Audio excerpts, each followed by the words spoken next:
वाजण्याच्या सुमारास घडलेल्या दुर्दैवी घटनेत 40 वर्ष अमित रंगनाथ साठे याचा पाण्यात बुडून मृत्यू झाला।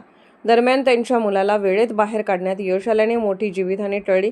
याबाबत अधिक माहिती अशी की अमित साठे हे आपल्या 9 वर्षीय मुलगा साहिल इयत्ता 4थी याला पोहायला शिकवण्यासाठी गावातील संत निमराज महाराज मंदिर व दधीची ऋषी मंदिराच्या मागील सिद्ध नदीवरील केटी मधील पाण्यामध्ये गेले होते। यावेळी पाण्याचा अंदाज न आल्याने अमित साठे पाण्यात बुडाले। घटनेदरम्यान साहिल हाही पाण्यात बुडत होता। त्याचवेळी तेथून जात असलेल्या सुधीर धोत्रे या तरुणाने प्रसंगावधान राखत तात्काळ धाव घेतली आणि साहिलला सुरक्षित बाहेर काढले।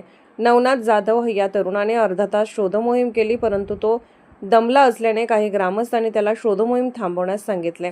घटनेची माहिती मिळताच ग्रामस्थांनी मोठ्या संख्येने घटनास्थळी धाव घेतली। सरपंच व स्थानिक नागरिकांनी बेलवंडी पोलिसांना कळवले। त्यानंतर रायगव्हाण येथील एकलव्य संघटनेच्या बचाव पथकाने शोध मोहीम राबवून अमित साठे याचा मृतदेह बाहेर काढला।